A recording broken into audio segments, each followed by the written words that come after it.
Bismillah. Bismillah wassalatu wassalamu ala Rasulillah wa ala alihi wa sahbihi wa mawalah. Amma ba'du. Terima kasih tuan-tuan. Assalamualaikum warahmatullahi wabarakatuh. Pasal pakai kamera TikTok saya tak clear ni. Baik, insya-Allah saya clear dah tu.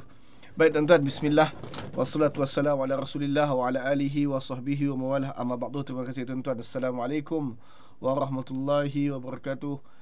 Malam yang baik untuk semua. Alhamdulillah, hari ni kita sambung tuan-tuan siri Quran bercerita. Tuan-tuan, hari ini adalah siri terakhir tuan-tuan.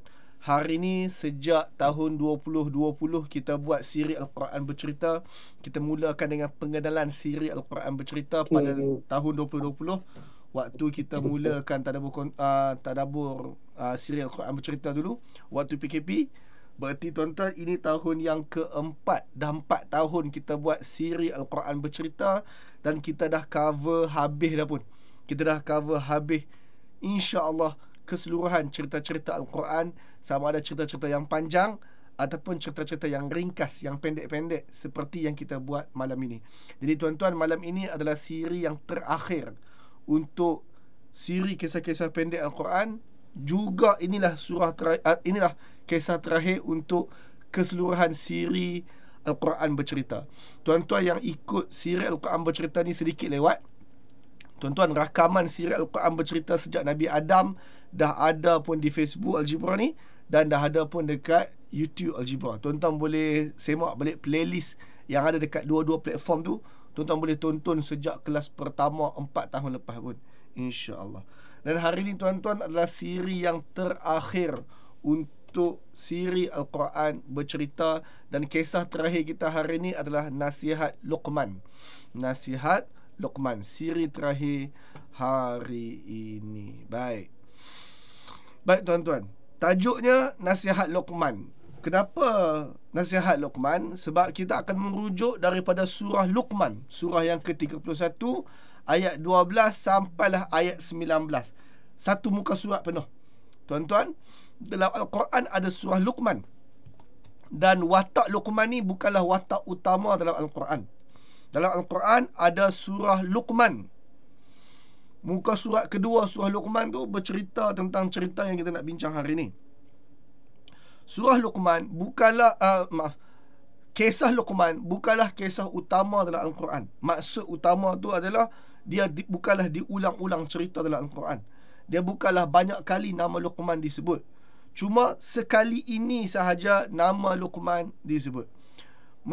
Tuan-tuan kena tahu bahawa Luqman alaihi salam, Luqman ini namanya disebut dalam Al-Quran, yang mana kita akan baca sebentar lagi. Nama Luqman disebut dalam Al-Quran. Satu orang yang namanya disebut dalam Al-Quran adalah satu orang yang diangkat tinggi kerana Allah menyebut namanya. Satu orang yang Allah menyebut namanya, itu adalah satu martabat tinggi. Terutama sekali apabila disebut namanya dalam Al-Quran, yang mana kemudian kita membaca dan ulang-ulang baca nama tersebut. So, satu orang yang disebut namanya dalam Al-Quran adalah satu orang yang diangkat tinggi. Luqman, dia tak tersenarai dalam 25 para rasul. Luqman tidak tersenarai namanya dalam senarai para nabi. Namun Luqman alaihi salam, kalau kita baca kisah dia pun, kita tidak mendengar bahawa Luqman ini menerima wahyu. Namun tuan-tuan, adakah Luqman ini nabi ke, rasul ke, ataupun sekadar orang soleh ke? Saya rasa perbincangan tu tak penting untuk kita bincang malam ni. Sebab sama ada dia nabi ke, sama ada dia rasul ke, sama ada dia orang soleh sahaja ke, itu tidak penting. Yang penting adalah apa kandungan kisah Luqman yang Allah kongsikan kepada kita. Jadi tuan-tuan, tak perlulah tuan-tuan tanya adakah dia nabi, adakah dia rasul, adakah dia wali Allah, adakah dia seorang soleh. Itu kita tinggalkan tanpa perlu dibicarakanlah. Tuan-tuan, Luqman Al-Hakim, selalu orang sebut Luqman ini Luqman Al-Hakim. Kita rujuk satu bahagian sahaja dalam Quran tentang Luqman, iaitu daripada surah Luqman, surah ke-31, ayat 12 sampai 19, satu muka surat penuh, insya-Allah.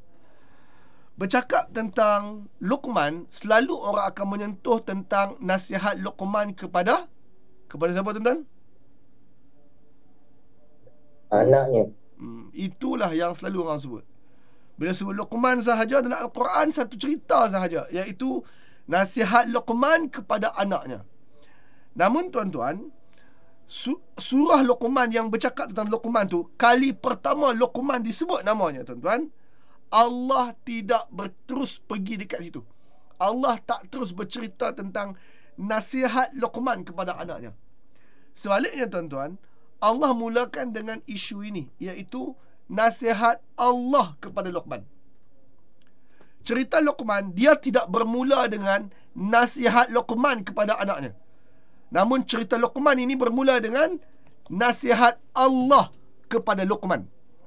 Jadi tuan-tuan, pentinglah untuk kita tahu apa yang Allah nasihatkan Luqman dahulu, untuk kita memahami kenapa Luqman menasihatkan anaknya sedemikian rupa. Apa yang Allah nasihat kepada Luqman dahulu yang membawa kepada Luqman menasihatkan anaknya sedemikian rupa. Berikutnya, Luqman alaihi salam. Luqman ni tuan-tuan, poin saya hilang sekejap. Baik. Tentang nasihat Luqman, tentang nasihat Allah kepada Luqman, inilah ayat kali pertama Allah menyebut nama Luqman dalam Al-Quran. Ayat 12 surah Luqman, Allah menyebut, "Walaqad ataina Luqman al-hikmah." Sesungguhnya kami telah memberikan hikmah. Ini perkataan besar, perkataan yang selalu orang sebut, hikmah. Berhikmahlah sikit kita sebut. Hendaklah satu orang itu hidup dengan kata-kata hikmah. Kita selalu guna perkataan hikmah ni. Hikmah. Luqman selalu kita sebut sebagai Luqman al-Hakim. Luqman yang berhikmah. Luqman al-Hakim. Hikmah maksudnya kebijaksanaan. Bahasa Inggeris orang sebut Luqman the wise. Wise, yang wise lah, yang bijaksana, yang berhikmah. Al-Hakim. Menyebut tentang Luqman al-Hakim, Allah menyebut bahawa laqad ataina Luqman al-hikmah. Allah telah beri kebijaksanaan kepada Luqman, hikmah kepada Luqman. Tuan-tuan, perkataan tu hikmah, perkataan kebijaksanaan, hikmah tu, wise, adalah satu benda yang cukup umum dan luas. Bijaksana, berhikmah, tuan-tuan, perkataan tu adalah perkataan yang cukup luas maksudnya.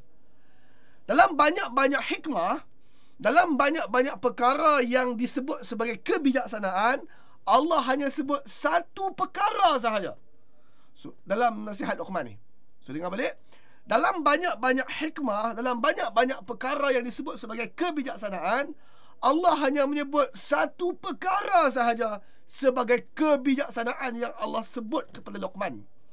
Apa dia kebijaksanaannya? Anishkur lillah. Hendaklah kamu Luqman bersyukur kepada Allah. Allah beri kebijaksanaan kepada Luqman. Apa kebijaksanaan yang Luqman dapat? Anishkur lillah. Hendaklah kamu syukur kepada Allah. Kesimpulannya tuan-tuan, syukur kepada Allah adalah apa? Syukur kepada Allah adalah hikmah. Bijaksana. Terima kasih. Allah sebut, Allah beri kepada Luqman kebijaksanaan, hikmah. Apa kebijaksanaan Allah bagi? Anishkur lillah. Hendaklah kamu Luqman bersyukur kepada Allah. Kesimpulan, bersyukur kepada Allah adalah bijak. Bersyukur kepada Allah adalah kebijaksanaan. Itu kesimpulan besarnya. Tuan-tuan, lawan kepada syukur adalah lawan kepada syukur, kufur. Lawan kepada syukur adalah kufur. Selalunya kita sebut syukur nikmat. Lawan kepada syukur nikmat adalah kufur nikmat. Syukur maksudnya berterima kasih, menghargai. Apa sahaja yang Allah beri, syukur, hargai. Sikit hargai, banyak hargai. Lawan kepada syukur adalah kufur, komplain. Dapat sikit dia komplain, dapat banyak dia komplain. Lawan kepada kufur, lawan kepada syukur. Maka antara bijaknya orang yang sangat bijak bernama Luqman, sehingga lekat nama dia Luqman Al-Hakim, adalah apa sahaja Allah bagi, syukur. Allah bagi banyak, syukur. Allah bagi sikit, syukur. Allah bagi cepat, syukur. Allah bagi lewat sikit, syukur. Allah tak bagi langsung, syukur. Anishkur lillah. Kemahiran untuk bersyukur ini, tuan-tuan, adalah kemahiran yang perlu tuan-tuan dan saya wujudkan dalam diri. Dengan kita bersyukur tersebut, kita juga boleh mencapai kebijaksanaan seperti Luqman alaihi salam. Luqman alaihi salam. Jap. Kenapa bersyukur itu bijak? Kenapa dengan bersyukur itu dianggap dapat kebijaksanaan? Allah sambung. Luqman, anishkur lillah. Hendaklah kamu syukur kepada Allah. Kemudian Allah sambung. Wa man yashkur. Sesiapa yang syukur, fa innama yashkuru li nafsihi. Siapa yang syukur, sesungguhnya syukur dia tu adalah untuk diri dia sendiri. Sekaligus, wa man kafar. Sesiapa yang pilih untuk kufur, siapa yang pilih untuk ingkar. Ingkar maksudnya dia tak mau syukur. Tuan-tuan tengok bagaimana Allah hubungkan dua perkataan ini bersama. Syukur dengan kufur. So ini dua perkataan yang berlawanan. Sesiapa syukur, syukur tu untuk diri dia sendiri. Waman kafar, tapi siapa yang kufur, maka sesungguhnya innallah ghaniyun hamid. Allah maha ghani lah, Allah maha kaya lah, Allah maha cukup lah, hamid. Dan Allah ni maha terpuji. Tuan-tuan, waktu kita bercakap umum, bercakap bahasa manusia lah, bahasa santai, cakap bahasa layman, sepatutnya kita cakap, siapa syukur, syukur untuk dia sendiri. Siapa kufur, kufur tu rugi diri dia sendiri. Itu cara layman bercakap. Namun ayat ni Allah kata, siapa syukur, syukur untuk diri dia. Siapa kufur, cik abang, Allah dah kaya lah, Allah terpuji lah. Maksudnya tuan-tuan, siapa yang tidak terjejas apabila satu orang kufur atas syukur? Siapa yang tak terjejas? Siapa tuan-tuan? Allah Subhanahu Wa Taala. Allah Subhanahu Wa Taala. Allah ajar kita satu prinsip besar.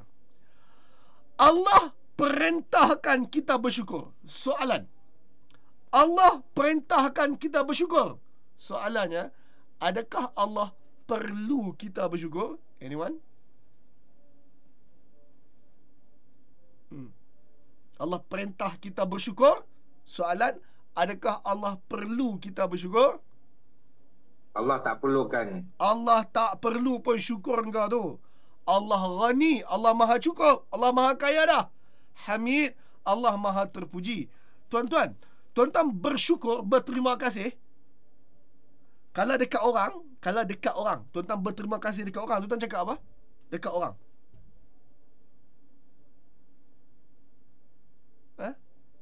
Tuan-tuan berterima kasih. Tuan-tuan kata terima kasih. Saya sangat hargai, awak sangat bagus. Itulah kita mensyukuri orang. Dengan Allah Subhanahu Wa Taala, kita bersyukur kepada Allah Taala. Perkataan pertama kita sebut apa dia? Alhamdulillah. Alhamdulillah. Segala puji dan penghargaan bagi Allah. Hamd. Alhamdulillah. Ham bermaksud puji. Ham juga bermaksud hargai. Alhamdulillah. Penghargaan dan terima kasih, pujian adalah bagi Allah. Alhamdulillah. So tuan-tuan, adakah Allah nak kita sebut puji bagi Allah, penghargaan bagi Allah, puji bagi Allah, penghargaan bagi Allah? Adakah Allah perlu benda tu? Allah declare siap-siap, kalau kau tak buat, Allah tak terjejas pun. Kalau kau tak buat benda tu, Allah tak terjejas pun. Tapi tuan-tuan, kalau engkau buat, engkau dapat something. Tuan-tuan, Allah Subhanahu Wa Taala, dia tidak perlu sesuatu dari kita. Bila Allah perintahkan sesuatu dilakukan, adalah untuk orang yang melakukan, bukan untuk Allah yang dilakukan perkara itu kepadanya. Ketika Allah suruh solat, solat itu bukan baik untuk Allah, baik untuk engkau yang tengah solat. Bila Allah suruh untuk infak, infak tu bukan baik untuk Allah, baik untuk engkau yang mengeluarkan infak tersebut. Tak lama lagi puasa. Puasa tu bukan baik untuk Allah, puasa tu baik untuk engkau yang sedang berpuasa itu. Poin besarnya adalah Allah kaya, Allah ghani, hamid. Allah tak perlu pun kalau nak infak tu, Allah tak perlu pun kau punya solat tu, Allah tak perlu pun kau punya syukur tu. So tuan-tuan, siapa yang perlukan solat kita, puasa kita, infak kita, ayat besarnya, siapa perlukan syukur kita tu? Siapa? Kita sendiri. Terima kasih. Engkau dan aku, kita sendiri yang perlukan syukur tersebut. Sekejap, pasal apa pula saya perlukan syukur? Pasal apa saya perlukan syukur pula? Apa yang syukur bagi dekat saya? Tuan-tuan jawab tak? Kalau tuan-tuan syukur ni, apa yang tuan-tuan dapat? Tuan-tuan dapat apa? Nikmat Allah. Dapat nikmat Allah. Explain lebih sikit bang. Macam mana syukur dapat nikmat Allah? Explain lebih sikit. Allah akan tambah rezeki. Kita syukur, Allah tambah. Okey. Seperti mana Allah sebut, la in syakartum la azidanakum wa la in kafartum inna azabi lasyadid. Engkau syukur, Allah tambah. Engkau kufur, terajang lagi lumat. So, betul. Allah sebut demikian melalui lidah Musa. Musa pesan dekat umat dia lepas lintas Laut Merah, syukur, Allah tambah. Seperti mana abang sebutlah, kalau syukur Allah tambah lagi. Allah bagi nikmat, Allah bagi rezeki. Betul? Daripada lidah Musa, Musa bacakan firman itu, kalian syukur, Allah tambah. La in kafartum, kalau kalian ingkar, inna azabi lasyadid. Siksaan Allah sangat teruk. Soalan saya tuan-tuan, betul tu? Syukur menyebabkan ditambah rezeki. Fine. Apa lagi manfaat untuk kita yang syukur?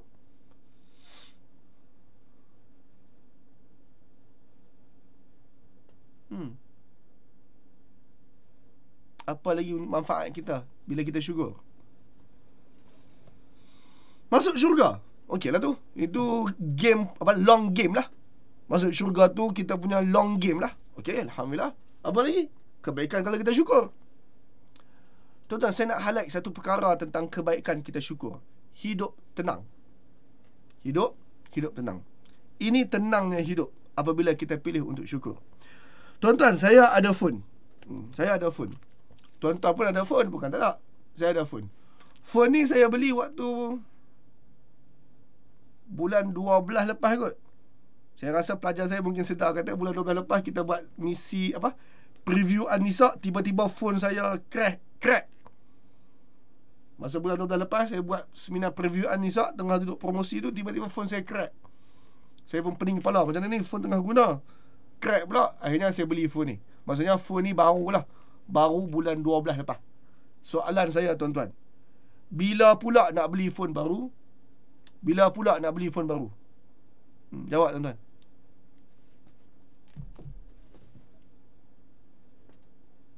Bila pula nak beli phone baru? Abang Syarif kata bila rosak balik. Bila rosak balik. Tuan-tuan, ada orang dia beli phone baru setiap kali model baru keluar. Ada orang dia beli phone baru setiap kali model baru keluar. Kalau dia pakai iPhone, dia pakai iPhone 3, keluar iPhone 4, dia pun beratok nak beli iPhone 4. Keluar iPhone 5, dia pun beratok nak beli iPhone 5. Dia tak mau feel left behind.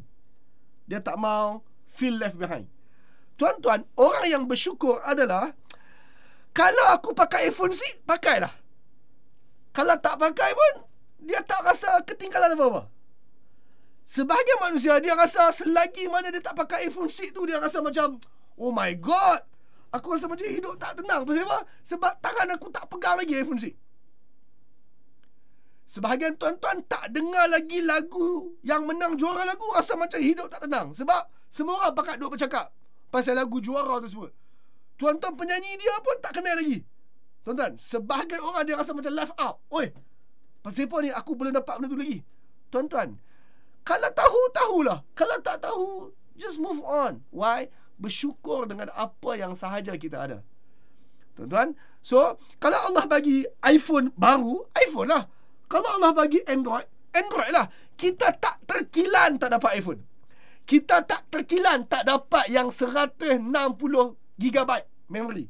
Kita tak terkilan yang ada kamera kat depan 5 megapiksel. Kita tak terkilan.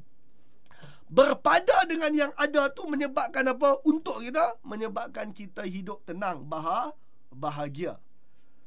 Kalau saya tanya tuan-tuan, berapa harga RON 95 hari ni? Malaysia lah, orang Malaysia jawab. Orang Singapura tak payah jawab. Tuan-tuan, RON 95 hari ni berapa ringgit? Kalau tuan-tuan pun tak ambil kisah lah. RON 95 berapa ringgit? RM2.05. RM2.05. Dua dah kak dah. Dua dah. Saya nak bagi tahu kat tuan-tuan, satu orang yang bersyukur dengan apa sahaja adalah RM2.05 pun dia ambil bubuh, dia tak kata apa. RM1.95 pun dia ambil dia bubuh, dia tak kata apa. Kalau RM2.50, RM3 lepas ni pun dia ambil bubuh dan dia tak kata apa. Dia tak rungsing memikirkan kata, oh nak naik pula, alamak nak turun pula. Tuan-tuan, apabila harga turun, kita ucap terima kasih dan syukur. Ketika harga naik, alhamdulillah ala kulli hal. Bersyukur kepada Allah atas setiap sesuatu yang berlaku. Tuan-tuan, jangan ringankan mulut untuk komplain. Apa maksud komplain? Masa turun, berat untuk kita kata terima kasih, alhamdulillah. Kita pun kata, wajarlah turun. Kita kan ada Petronas, pengeluar minyak. Tuan-tuan, terima kasih tak wujud di mulut kita. Masa naik pula kita kata, pasal apa naik? Kita pengeluar minyak ke? Tuan-tuan, masa turun tak belajar bersyukur, masa naik tak belajar untuk redha. Tuan-tuan, redhanya satu orang dengan harga minyak naik antaranya adalah dengan diam. Mampu pakai, tak mampu, tak payah pakai. Mampu bubuh banyak, tak mampu, tak payah bubuh banyak. Umumnya itu kesyukuran. Kesyukuran adalah tidak komplain. Apa saja Allah bagi, Nabi ajar kita, alhamdulillah ala kulli hal. Apa saja yang Allah bagi, segala puji dan terima kasih bagi Allah dalam segenap keadaan. Segenap keadaan. Apa itu syukur? Tuan-tuan pergi dekat peti sejuk tuan-tuan, tuan-tuan buka peti sejuk, tanya diri sendiri, ada benda nak makan tak? Di saat tuan-tuan buka peti sejuk dan tuan-tuan kata, nak makan apa? Tuan-tuan, padahal dekat atas tu ada nugget lagi 2 keping. Dekat sini ada sos lagi setengah botol. Dekat bawah tu ada sayur carrot separuh lagi. Kat hujung sana ada lauk semalam. Sebahagian orang dia buka peti sejuk, dia dalam keadaan begitu dia kata, tak ada benda nak makan lah. Tuan-tuan, sebenarnya bukan tak ada benda nak makan, tapi kita memilih makanan. Sedangkan dalam peti sejuk kita dah ada benda. Peti sejuk kita dah ada benda, bukan tak ada. Maka terkadang ketika kita rasa kita ni entitled, kita rasa ni kita ni layak untuk dapat lebih daripada yang kita dapat sekarang, benda ini membawa kepada kita kufur kepada nikmat yang Allah bagi. Saya ulang balik. Bila kita rasa macam kita ni entitled, kita rasa macam aku berhak untuk dapat lebih daripada yang aku dapat sekarang, menyebabkan kita sangat tidak bersyukur. ASB, Amanah Saham Bumi Putra, ASB baru saja umum kita punya Allah Akbar. ASB baru saja umum kita punya peratusan. Kita punya apa? Dividen. Tinggi ke rendah? Tuan-tuan, alhamdulillah ala kulli hal. Pernah tinggi melangit, kita maki. Zaman dia 8%, 7% pun kita maki. Sekarang Allah uji dengan 5%, 6%. Terima je lah dividen tersebut. KWSP baru umum dividen. Tinggi atau rendah? Pernah tinggi bukan belas 7-8%. Tapi masa 7-8% dulu pun kita kata sikit. Sekarang Allah bagi lebih sikit. Tuan-tuan, alhamdulillah ala kulli hal. Tuan-tuan tengok tukaran mata wang Sing dolar kepada Malaysia. Poin dekat sini tuan-tuan, penukaran mata wang Sing dolar kepada Malaysia tersebut ada hari naik, ada hari turun. Kita perlu terima bahawa keadaan dunia macam tu, ada hari banyak, ada hari kurang. Masa banyak kita bersyukur, masa kurang kita bersyukur. Berhenti belajar untuk komplain. Berhenti belajar untuk komplain. Belajar untuk menambah syukur.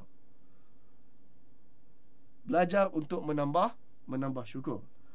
Alhamdulillah ala kulli hal. Selesai.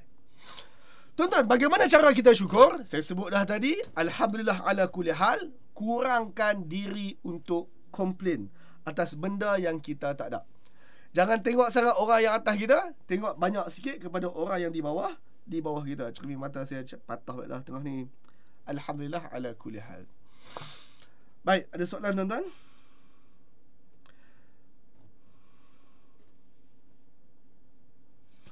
Tuan-tuan, yang orang miskin yang langsung tak ada apa nak makan, tuan-tuan, dia kena komplain ke dia kena syukur? Orang miskin langsung tak ada apa nak makan.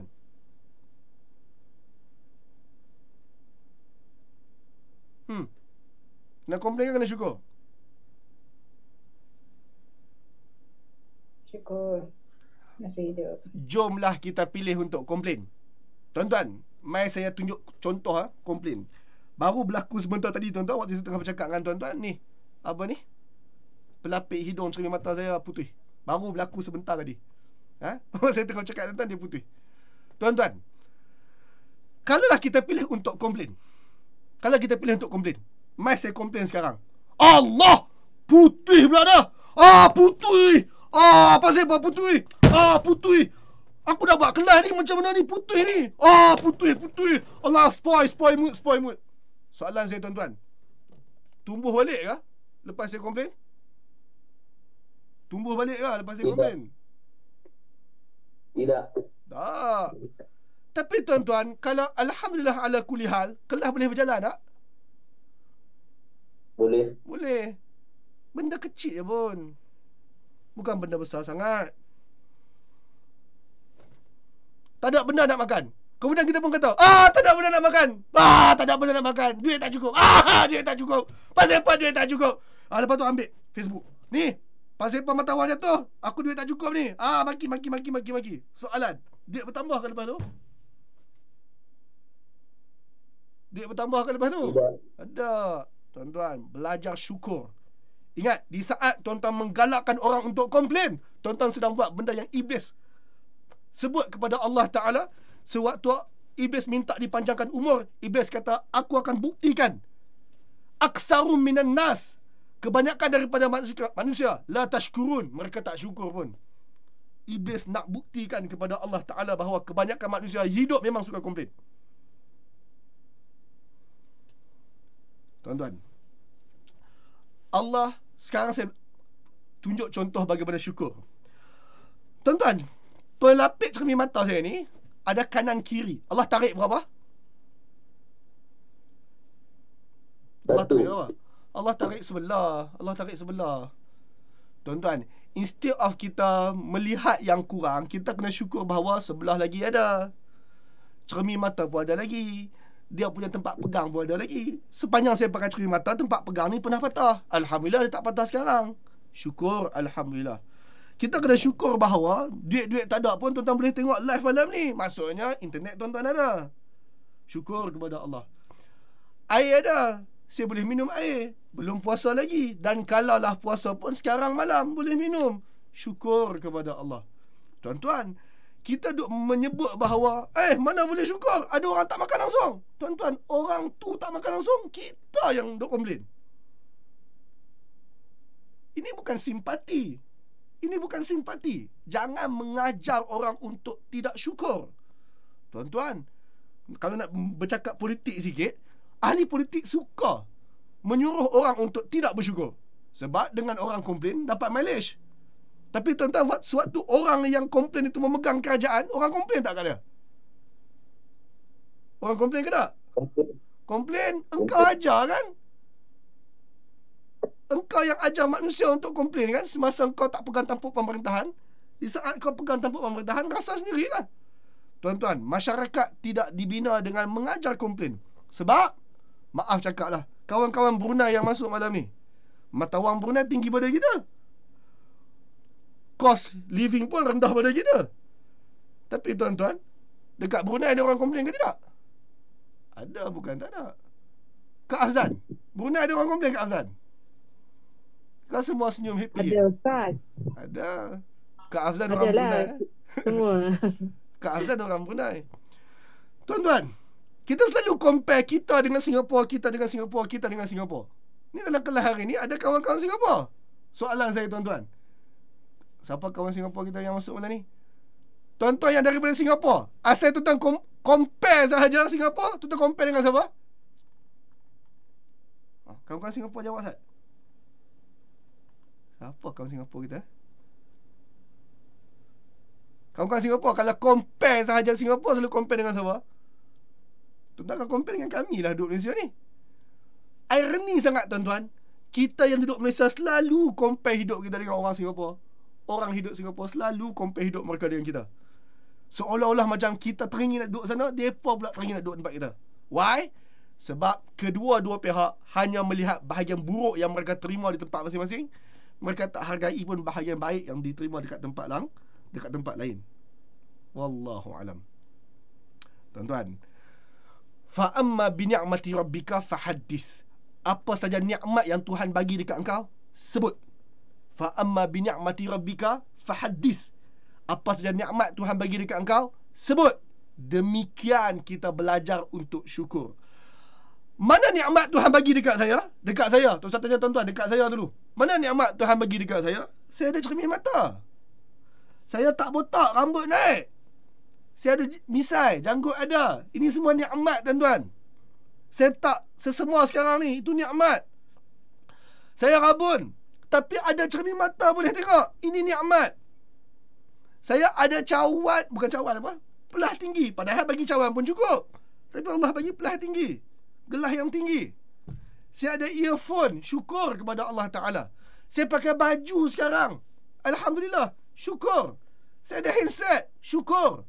Point dia tuan-tuan, tuan-tuan cuba tengok keliling, ada nikmat Tuhan bagi, bukan tak ada langsung. Fa amma bi ni'mati rabbika fahaddis.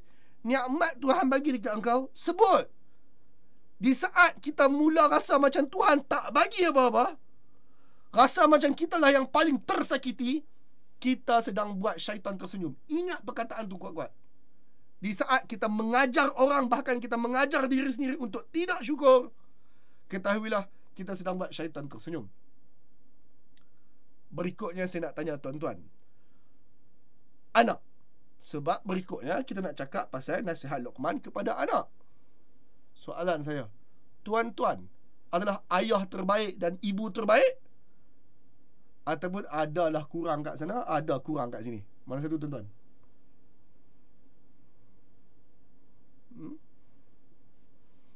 Kurang. Tuan-tuan pun ada kurang. Saya pun parent juga. Kita pun ada kurang.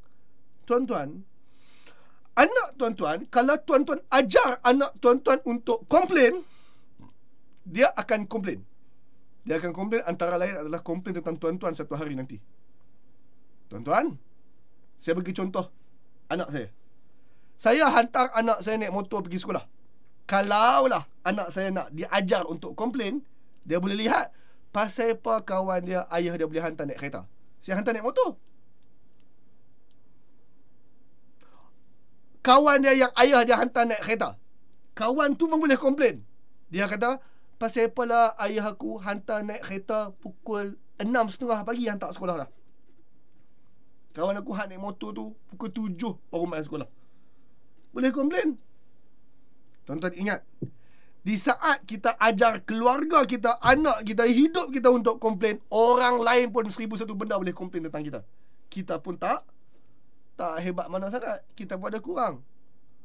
Maka demikian berikutnya masuk bahagian nasihat Luqman untuk anaknya.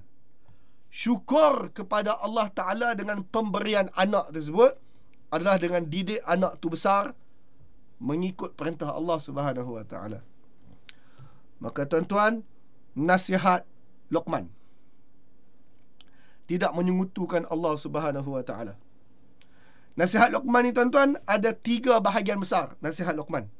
Kita pergi nasihat 1, nasihat 2 dan nasihat 3.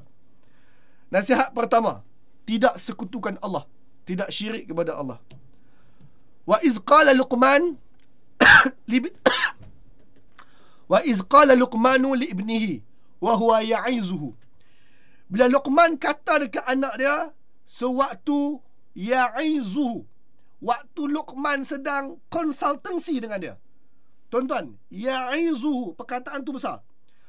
Ketika Luqman berkata kepada anaknya sewaktu Luqman tengah duduk konsultan, nasihat, sedang bimbing. So tuan-tuan, benda ni, perkataan tu ya'izuhu, Luqman sedang membimbing anaknya, Luqman sedang konsultansi dengan anaknya. Ayat itu melambangkan perbualan ini santai-santai ataupun serius. Mana satu? Santai ke serius? Serius. Tuan-tuan, ini satu bahagian berikutnya. Perbualan Luqman dengan anak dia ni bukan santai-santai. Maksud bukan santai-santai adalah bukannya sambil makan tiba-tiba Luqman bercakap benda ni. Bukannya sambil duduk tengok-tengok TV, sambil-sambil duduk berjalan dekat playground, tiba-tiba Luqman cakap benda ni. Tidak. Luqman Al-Hakim punyalah bijak sewaktu dia membesarkan anaknya. Boleh untuk Luqman duduk bersama anaknya, kemudian Luqman sebut kepada anaknya, anak, ayah ada benda yang ayah nak pesan, dan nak pesan sungguh. Ini bukannya satu santai-santai punya nasihat. Bukannya macam kita bawa anak kita apa berjalan, kita pun kata, anak, beli aiskrim nak ambil tangan mana? Tangan mana? Angkat tangan? Tangan mana? Tangan tu, okey. Yang tu santai. Bukan tak boleh, santai pun kita buat juga. Tapi tuan-tuan, terkadang kita selaku ibu bapa hampir tiada kita duduk bersama anak kita secara serius dan kemudian kita consult dia secara serius. Kita bercakap kepada dia secara serius. Bagi tahu dia bahawa this is serious matter benda kita nak cakap ni. Ayat ini melambangkan bahawa hubungan baik Luqman dengan anak dia sehingga membolehkan dua anak beranak ini duduk bersama dan bercakap benda yang heavy, bercakap benda yang besar, bercakap benda yang serius. Wa iz qala Luqmanu li ibnihi, ketika Luqman berkata kepada anaknya, wa huwa ya'izuhu, sewaktu Luqman sedang berkonsultasi dengan anaknya, ya bunayya, wahai anak kesayanganku. Wahai anak kesayanganku, ada benda serius papa nak cakap. Ya papa, nak cakap apa? Ya bunayya, wahai anak kesayanganku, la tusyrik billah. Anak, dalam banyak-banyak benda yang kita buat, kita ni hidup tak sempurna. Tapi ayah nak pesan satu benda yang cukup serius. La tusyrik billah. Sama sekali jangan kamu sekutukan Allah. Anak, keluarga kita ni mungkin tak perfect. Anak, kita mungkinlah bukan manusia yang baik sangat. Tapi ingat, la tusyrik billah. Jangan kamu sekutukan Allah. Inna syirka la zulmun mubin. Inna syirka la zulmun azim. Sesungguhnya perbuatan syirik, perbuatan sekutukan Tuhan itu betul-betul satu zalim yang cukup besar. Anak, nasihat pertama ayah nak pesan adalah jangan syirik Allah, sebab syirik Allah tu satu zalim yang cukup besar. So tuan-tuan, nasihat pertama yang kena masuk sampai anak sangat faham adalah jangan syirik. Jangan syirik. Pasal apa jangan syirik? Sebab anak kita, majoritinya kita lahirkan. Kita yang besarkan daripada kecil. Kita lahirkan, kita besarkan daripada kecil. Tauhid, kita ajar anak kita sejak dia baby lagi. Tauhid. Dia membesar dalam keadaan bertauhid. Bertauhid adalah fitrah. Mempunyai Tuhan adalah fitrah. Benda apa yang diajar merosakkan tauhid? Syirik. Maka kita pesan dekat anak kita besar-besar, serius, dengan bersungguh-sungguh, anak, kamu lahir Muslim, kamu besar sebagai Muslim, ingat bahawa jangan sama sekali syirikkan Allah. Syirik itu satu zalim yang cukup besar. Sebahagian tuan-tuan dekat sini convert, masuk Islam. Sebahagian tuan-tuan dekat sini non-Muslim yang kemudian yang kenal agama Islam ni. Mungkin sebahagian anak tuan-tuan itu, tuan-tuan lahirkan dia waktu zaman tuan-tuan belum Muslim lagi. Lalu bila tuan-tuan Muslim, tuan-tuan bawa dia masuk Islam juga. Perkataan seperti ini lebih besar untuk tuan-tuan ingatkan anak-anak yang begitu. Jangan syirik, sebab syirik tu benda yang cukup besar. Make sure anak faham dan dengar perkataan syirik. Make sure anak dengar dan faham perkataan tauhid. Dua ni tak boleh duduk bersama. Bagi anak familiar syirik tu apa dan tauhid tu apa. Anak, dalam banyak-banyak benda yang kita buat atas muka bumi ni, dalam banyak-banyak dosa kita buat atas muka bumi ni, dalam banyak-banyak salah kita buat atas muka bumi ni, jangan sampai langgar batasan ini. Jangan syirik. Sebab inna syirka la zulmun azim. Syirik ni satu kezaliman yang cukup besar. Kalau anak ayah syirik, sangat terguris hati papa ni. Anak ayah hisap okok, terguris. Tapi papa faham. Anak papa tak tutup aurat, terguris. Tapi papa faham. Tapi kalau anak papa syirik, sangat terguris. Benda tu cukup besar. Ya bunayya la tusyrik billah inna syirka la zulmun azim. Wahai anak, jangan sekutukan Tuhan. Sesungguhnya sekutukan Tuhan itu satu kezaliman yang cukup besar. Nasihat satu adalah jangan syirik Tuhan. Nasihat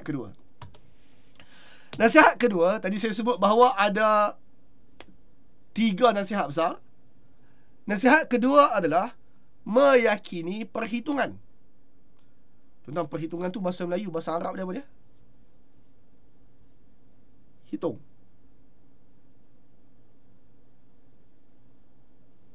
Bahasa Arab dia apa dia? Hitung. Hisab. Terima kasih. Hisab. Meyakini hisab, meyakini perhitungan. Tuan-tuan, bahagian yang meyakini perhitungan ni, saya suka nak ingatkan dulu. Luqman adalah watak kecil dalam Al-Quran. Dia bukan watak utama Al-Quran, dia watak kecil dalam Al-Quran. Namun tuan-tuan, Luqman telah pun nasihat anak dia dengan satu nasihat tentang hisab ni. Nasihat yang cukup padu, sehingga kan contoh yang Luqman buat ni Allah rekod dalam Al-Quran untuk tuan-tuan dan saya hadam pula. Ayat yang kita nak baca sekarang ni punyalah padu tuan-tuan. Nasihat ni Luqman ajar anak dia tentang hisab. Luqman ajar anak dia, tapi impaknya cukup besar sehingga kan Allah rekodkan balik benda yang Luqman cakap tersebut dalam Al-Quran untuk tuan-tuan dan saya hadam pula. Lihat bagaimana Luqman bagi anak dia faham. Ya bunayya, wahai anak kesayanganku, innaha intaku mithqala habbatin min khardal. Wahai anak, innaha, sesungguh-sungguhnya lah ia, intaku mithqala habbah, kalaulah ada sesuatu yang seringan habbah min khardal, seringan satu percisan, satu hirisan, satu debu sahaja daripada biji sawi. Tuan-tuan, biji sawi kecil lah. Biji sawi tu kecil lah, tapi kecilkan lagi daripada biji sawi. Kecilkan lagi daripada biji sawi.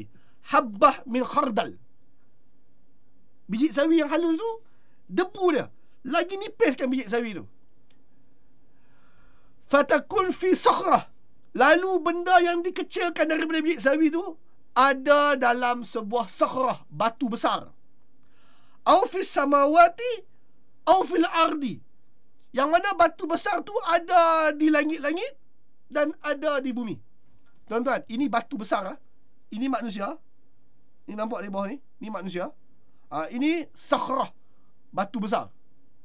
Ini sakhrah, batu besar. Ini manusia bawah tu. Anak ni kata, ayah ni kata, anak, bayangkanlah kalau ada sesuatu tu dia macam biji sawi, selapis sahaja, sedebu sahaja daripada biji sawi tersebut. Dekat mana selapis biji sawi tu ada dalam sebuah batu yang cukup besar. Batu tu ada kat mana? Batu tu ada somewhere. Dekat mana? Somewhere di langit atau somewhere di bumi. Somewhere. Somewhere di mana? Somewhere di langit-langit ataupun somewhere di bumi. Soalan saya tuan-tuan, kalaulah saya minta tuan-tuan cari biji benih tu, debu tersebut, tuan-tuan boleh cari tak? Dengan gambaran Luqman tu, tuan-tuan boleh cari tak? Tak. Tak boleh ke? Mustahil tuan boleh cari. Mana satu? Mustahil. tuan-tuan, dia boleh dikatakan sangat mustahil nak cari. Tapi tuan-tuan, Luqman nak ajar anak dia tentang hisab. Luqman kata, anak, kalaulah ada besar biji sawi, debu biji sawi tu sahaja. Ada kat mana? Ada sebuah batu besar. Batu besar tu ada somewhere dekat langit. Batu besar tu ada somewhere kat bumi. Somewhere kat mana? Somewhere. Ada kat somewhere lah. Ya'ti bihallah.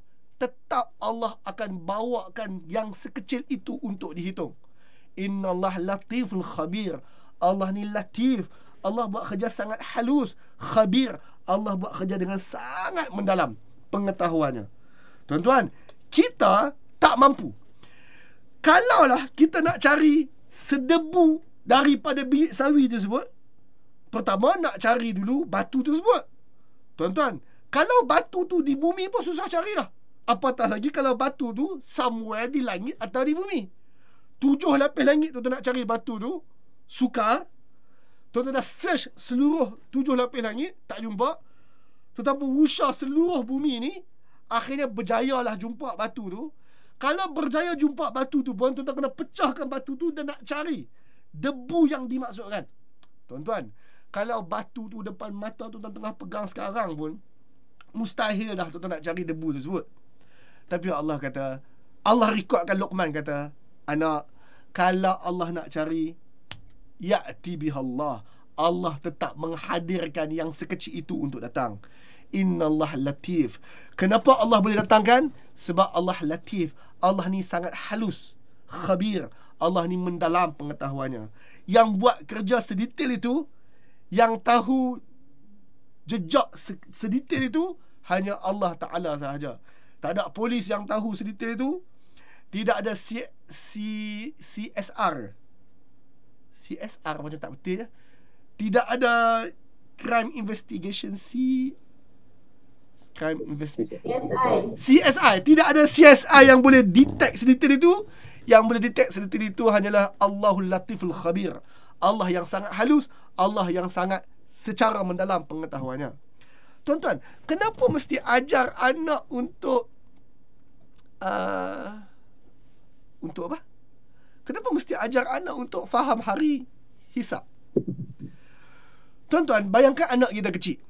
Anak kita kecil, sewaktu kita duduk dengan dia, dia tak berani langgar, dia tak berani buat sesuatu yang kita larang. Suatu anak kita kecil, dia duduk bersama kita, dia tak berani buat benda yang kita larang. Tapi tuan-tuan, adakah anak akan selamanya duduk sebelah kita, yang kita boleh jaga 24 jam? Jawapannya tidak. Anak kita akan masuk asrama. Kalau tak masuk asrama pun, nanti anak kita habis SPM akan masuk universiti. Universiti bukan sebelah rumah kita. Satu hari silap-silap anak kita akan fly pergi luar negara, bukan duduk sebelah kita. Satu hari dia akan kahwin, duduk bersama dengan suami atau isterinya tanpa kita. Tuan-tuan, kita nak ajar dia bahawa awal tadi jangan syirik kepada Allah. Bukan syirik papa, syirik Allah. Bukan syirik mama, jangan syirik Allah. Sebab waktu dia duduk dekat universiti, papa tak ada kat situ. Dia duduk dekat asrama, mama tak ada kat situ. Dia kahwin duduk rumah sendiri nanti, mama dan papa tak ada kat situ. Siapa yang stay ada kat situ? Allah yang dia telah diajar untuk tidak syirik itu. Siapa yang boleh hukum dia atas salah yang dia buat? Siapa boleh hukum? Papa boleh hukum sekarang waktu dia duduk sebelah. Mama boleh hukum sekarang waktu mama duduk sebelah. Dia masuk asrama, mama dan papa tak boleh buat apa dah. Dia masuk universiti, mama papa tak boleh buat apa dah. Dia kahwin duduk rumah sendiri, mama papa tak boleh buat apa dah. Siapa yang masih boleh buat sesuatu? Allah Subhanahu Wa Taala. Kita ajar dia bahawa hidup atas muka bumi sebagai manusia ni, jangan syirik kepada Allah. Tindakan tidak syirik kepada Allah akan membawa kepada kita yakin bahawa Allah boleh bertanggungjawabkan atas setiap sesuatu yang anak ni buat. Anak, papa tak boleh tahu tentang engkau sedetail mungkin. Papa tak tahu engkau ada sembunyi apa dekat phone kau. Papa tak tahu. Tuan-tuan, phone anak saya connect dengan handset saya. Dia download apps apa kan, saya boleh detect. Kalau saya rasa dia guna phone banyak sangat, saya boleh off phone dia daripada phone saya. WhatsApp dia connect dengan WhatsApp isteri saya. Tapi tuan-tuan, kita rasa habis jaga tu. Tapi tuan-tuan, budak-budak adalah trik yang dia boleh buat yang kita tak tahu. Ataupun di belakang kita. Kena ajar dia bahawa di belakang papa masih ada Allah Subhanahu Wa Taala. Dan Allah akan hadirkan balik semua benda tu dan dipertanggungjawabkan. Contoh yang Luqman buat ni sangatlah indah sehingga Allah rekodkan untuk tuan-tuan dan saya baca pula. Tuan-tuan, contoh Luqman ni tuan-tuan cerita ke anak. Tuan-tuan, benda yang saya cerita hari ni, esok lusa minggu depan tuan-tuan pergi sembang dengan anak. Janganlah sembang baca ayat Quran ni. Sembang santai. Sembang santai. Kemudian, Okey. Jangan syirik Allah. Selesai. Jangan syirik Allah akan membawa kepada kita yakin bahawa perhitungan itu benar. Perhitungan itu benar. Allah mampu bawa sekecil-kecil, apatah lagi sebesar-besar perkara untuk dipertanggungjawabkan. Kita nak anak kita jadi macam mana di belakang kita? Apa efeknya bila kita tidak syirik? Efeknya kita tahu perhitungan. Okey. Apa efeknya bila kita tahu perhitungan? Maka kita nak jagalah agar kita tidak dihitung dengan teruk. Maka tuan-tuan, nasihat berikutnya, tegakkan solat. Aqimus salah. Tegakkan solat. Ya bunayya, wahai anak kesayanganku, aqimis salah. Tegakkan solat. Okey, perkataan aqim. Aqimus salah. Perkataan ni saya explain banyak kali dah, tapi saya explain sekali lagi. Tembok dalam surah Kahfi, tembok yang kisah Nabi apa? Nabi Khidir tersebut runtuh. Tembok tu runtuh, kisah Nabi Khidir dengan Musa. Tembok itu runtuh. Apa yang Nabi Musa dengan Nabi Khidir buat? Dia aqimkan tembok tu. Dia tegakkan bagi berdiri balik. Tembok tu separuh runtuh, tegak bagi tinggi balik. Itu aqim. Maka tuan-tuan, bila sebut aqimis salah, dia bukanlah perintah untuk solat, tapi perintah untuk solat itu berfungsi. Aqimis salah. Wahai anak, kita umat yang aqimis salah. Di belakang papa atau di depan bapa, Allah ada. Maka bukti bahawa kita enggan untuk dihitung oleh Allah Ta'ala dengan hitungan yang berat adalah aqimis salah. Tegakkan solat. Bukan sekadar kita solat, make sure kita solat dengan solat yang baik. Aqimis salah. Tegakkan solat tersebut. Wahai anak, aqimis salah. Okey. Apa efek satu orang ditegakkan solat? Apa maksud tegakkan solat? Selain daripada dia solat cukup 5 waktu, selain daripada dia Allahu Akbar, letak tangan elok-elok, dia baca Fatihah elok-elok, dia rukuk elok-elok, selain daripada solat yang elok tu lah, apa efeknya? Allah sambung, aqimis salah wa'mur bil ma'ruf wa nahaw 'anil munkar. Tegakkan solat, suruh benda patut, benda makruf, cegah benda yang tak patut, cegah benda mungkar. Anak, kita hidup atas muka bumi ni, hidup sebagai orang beragama. Orang beragama yang takut Tuhan hisap ini, orang yang solat kena lekat dengan diri dia. Bukan sekadar nak solat 5 waktu cukup, solat kena berkualiti. Wa'mur bil ma'ruf wa nahaw 'anil munkar. Cegah benda, suruh benda patut, cegah benda tak patut. Nak tahu solat kita bawa efek ataupun tidak, tengok berlaku tak cegah benda suruh benda patut dengan cegah benda tak patut. Sebagai contoh begini. Kamu orang solat? Ya, saya orang solat. Solat zuhur pukul berapa? Solat zuhur pukul 2 suku. Lunch hour dekat office pukul berapa? Pukul 1 sampai pukul 2. Bermaksud apa tuan-tuan? Lunch hour pukul 1 sampai pukul 2, dia solat zuhur 2 suku. Bermaksud apa? Bermaksud apa? Tuan-tuan kena berjabat kan? Lunch hour 1 sampai 2. Orang tu solat zuhur 2 suku. Itu maksudnya apa? Dia enjoy lunch dulu. Maksudnya dia telah pun enjoy lunch dulu. Tak apalah, enjoy lunch dulu tu. Tapi yang pentingnya dia telah pun mengambil masa yang sepatutnya dia bekerja untuk sembahyang zuhur. Sedangkan sembahyang zuhur tu boleh buat waktu lunch hour tadi. Beza dengan asar. Saya bagi contoh asar pula. Kamu orang solat? Ya, saya orang solat. Okey, dah masuk asar ni, pergilah sembahyang asar. Kadang-kadang kita tak suruh pula, dia pergi sendirilah sebab dia orang solat. Soalan, berapa minit tuan-tuan perlukan untuk solat asar? Setengah jam? 15 minit? Tuan-tuan, 15 minit tu mewah lah. 15 minit tu mewah. Tuan-tuan, bila kita menggunakan masa orang lain, kita tak boleh guna masa itu enjoy-enjoy, santai-santai macam masa tu kita punya. Apabila kita berada di pejabat, yang mana kita sedang khidmat kepada satu orang, yang mana kita terima upah pula daripada dia, kalaulah dia sebut kata boleh escape untuk pergi solat 15 minit, maka 15 minit lah. Janganlah kita jadikan pergi solat tu sebagai ekstra kita punya rehat. Saya bukan kata siapa-siapa solat dua suku tu salah. Saya bukan kata begitu. Tuan-tuan lebih tahu bahawa sistem pejabat tuan-tuan macam mana. Tuan-tuan lebih tahu. Tapi yang pastinya adalah, kalaulah ada orang lain kata, contoh, tuan-tuan tak mau ambil masa majikan, tuan-tuan lunch, lepas lunch tuan-tuan solat zuhur. Maka ada orang lain kata, jah, rugi kau solat zuhur waktu lunch. Sebab apa? Sebab kau memendekkan waktu lunch tersebut. Hang tengok aku, lunch kita standby, sagi pukul 2 baru pergi surau. Lepas tu 2:30 baru masuk. Kalau bos tanya, abang, saya semayang bos. Takkan bos nak marah, nak masuk neraka ke bos tu? Tuan-tuan, dia anggap dengan berbuat begitu dia cerdik. Maka tuan-tuan, orang yang tegakkan solat adalah, no, aku tak mau ambil masa majikan aku. Balik kerja pukul berapa? Balik kerja pukul 5:30. Contoh, balik kerja 5:30, tuan-tuan punch card 5:30. Hari ni bos tak masuk, kita boleh balik awal. Tuan-tuan, kita boleh balik awal tu bukan tindakan orang yang aqimus solah. Kita boleh balik awal sebab bos tak masuk tu bukan kerja orang yang aqimus solah. Tegakkan solat. Dia tegakkan solat, tapi solat dia tak mencegah pun nahi mungkar. Kemudiannya, sebab itu Allah kata, dirikan solat, tegakkan solat, suruh benda patut, cegah benda mungkar.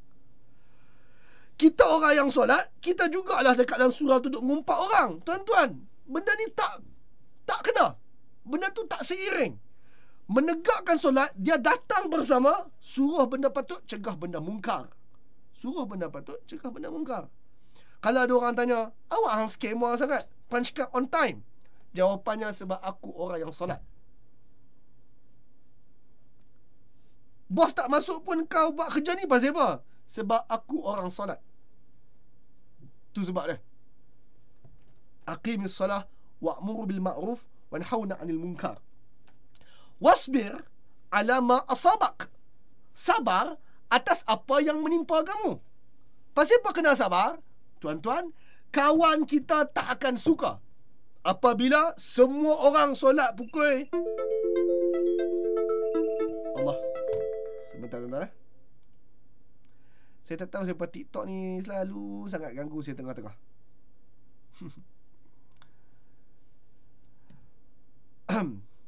Apa tadi sebut? Kawan kita tak akan suka sewaktu orang lain semua solat 2:30 baru masuk kerja. Kita solat masa lunch hour, kita masuk kerja pukul 2. Tuan-tuan, bila bos kita mai dan dia tengok seorang staff dia ada, kita, sebab kita masuk pukul 2 solat zuhur waktu lunch hour. Lepas tu dia pun tengok, mana kawan-kawan hang? Kawan-kawan saya ada kat surau. Maka tuan-tuan, bila bos sedar kata, awak seorang ni boleh ada di sini pukul 2, yang lain tu 2:30 baru ada di sini. Bos akan tanya tak? Bos akan tanya. Bos mesti akan kata, pasal apa Siti boleh je pukul 2 ada kat sini, dia pun sembahyang zuhur tak? Tapi kamu semua sembahyang zuhur 2:30 baru masuk ni pasal apa? Mestilah ada something. Tuan-tuan, kawan-kawan lain tu akan tak suka dekat siapa? Dekat engkau. Dekat engkau Siti. Wasbir ala ma asabak. Sabar terhadap apa sahaja yang menimpa engkau. Satu orang yang tegakkan solat, satu orang yang suruh benda patut, cegah benda tak patut, mesti ada rintangan yang datang kepada dia. Mesti ada orang tak suka dia. Mesti orang buat 1001 benda kepada dia. Sebentar tadi saya sebut kata, hendaklah kita bersyukur tu pun ada orang tak berhati. Tuan-tuan, mengajak orang untuk bersyukur tu pun ada orang tak berhati. Kelas ini bermula dengan jom kita bersyukur. Senanglah cakap hang duduk aircon, orang akan maki. Senanglah cakap hang bercakap je dapat duit, hang buat live pun dapat duit. Senanglah cakap. Kita ajak syukur je pun, tapi kena maki lah. Tuan-tuan, wasbir ala ma asabak. Apa saja yang kamu buat, orang buat apa pun kat kamu, sabar atas whatsoever yang menimpa kamu. Kita kena ajar anak kita bahawa hidup beragama ni orang akan tentang. Hidup beragama yang serius ini orang akan kata macam-macam. Wasbir ala ma asabak. Sabar terhadap apa sahaja yang menimpa engkau. Inna zalika min azmil umur. Semua benda ni perkara-perkara besar yang perlu ada keazaman yang tinggi. Semua benda ni perkara yang memerlukan keazaman yang berat, keazaman yang tinggi. Bersungguh-sungguh untuk kita jaga. So benda apa yang bersungguh-sungguh untuk kita jaga? Dirikan solat, suruh benda patut, cegah benda mungkar, sabar. Tiga-tiga benda ni berkait. Yang ni adalah tiga benda yang azmin umur. Keazaman kena kuat sungguh nak tegakkan ketiga-tiga perkara ni. Wahai anak kesayanganku. Nasihat terakhir tentang sabar. Tadi kita sebut tentang sabar. Tuan-tuan, Allah sebut, Luqman sebut sabar terhadap apa yang menimpa kamu. Sekarang tuan-tuan, yang menimpa kita, benda buruk atau benda baik yang menimpa kita? Buruk atau baik?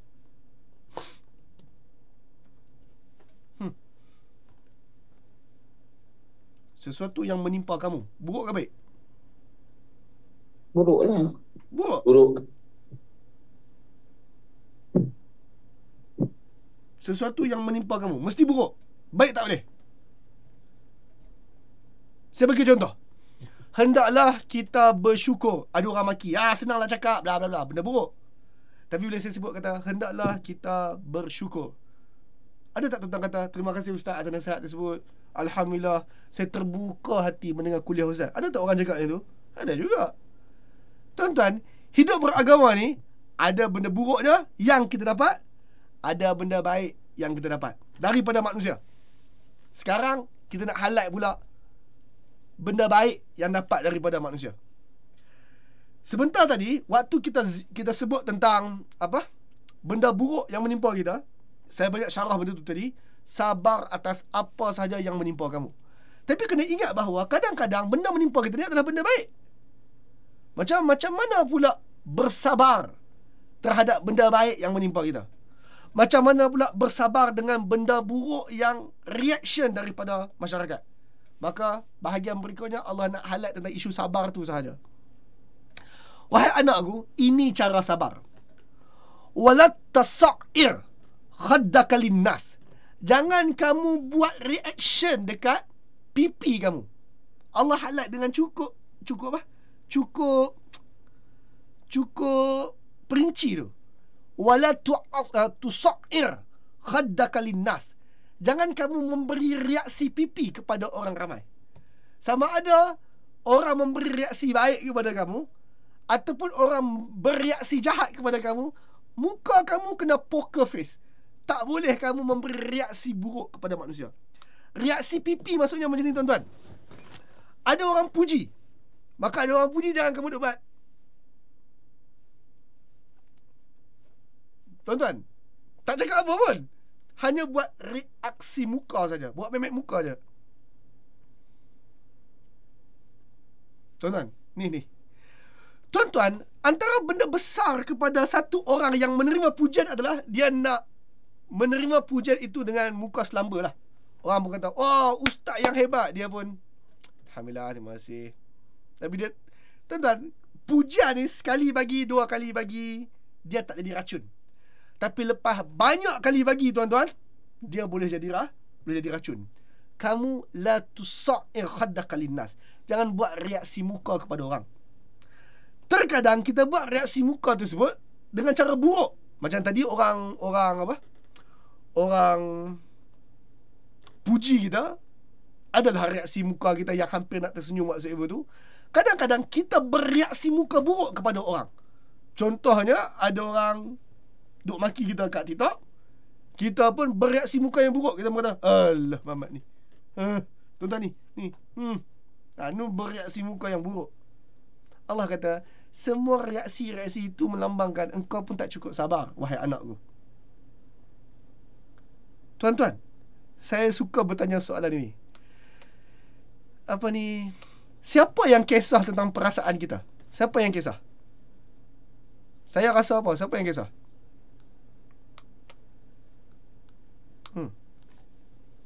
Siapa kisah apa saya rasa? Tuan-tuan, tak ada siapa kisah pun. Engkau sendiri kisah. Demikianlah juga tuan-tuan. Oleh sebab kita sedar bahawa tak ada siapa kisah pasal apa yang kita rasa, maka kita pun tak payah kisahlah apa yang orang kisah tentang kita. Ada orang kata, ustaz ni bodoh. Tuan-tuan, lepas dia cakap tu, dia pun pergi tempat lain dah pun. Dia cakap dan dia pergi tempat lain dah. Dia pergi kat video lain pula. Kita nak sambung memikirkan perkara tu untuk apa? Move on saja. Tak payah buat reaksi muka tersebut.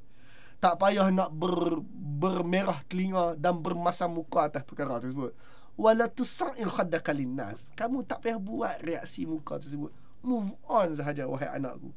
Ini tahap sabar yang tinggi, iaitu istilah mudahnya, tikam tak lut, kata tak masuk. Kita kata bodoh, kita boleh minum kopi lagi. Lagi orang kata bodoh, lagi kita minum kopi. Tak rasa apa pun. Anak, itu sabar yang tinggi. Hidup sebagai orang yang beragama ini, kulit kena tebal sikit. Bukan dalam erti kata yang buruk, dalam erti kata yang baik lah. Dalam erti kata yang baik. Sebentar tadi saya sebut bahawa pujian ni, 1-2 itu okey. Tapi kalau terlalu banyak, dia jadi racun. Contoh, satu orang beritahu kata, ustaz, kelas ustaz best.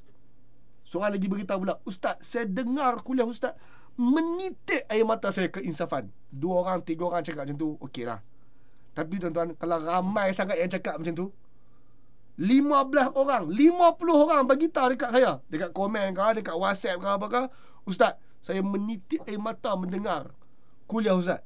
Tuan-tuan, syaitan akan guna hujah apa lepas tu kat saya? Syaitan akan guna hujah apa kat saya? Nazar, 50 orang menitik air mata dengan kuliah hang. Syaitan akan kata apa lepas tu?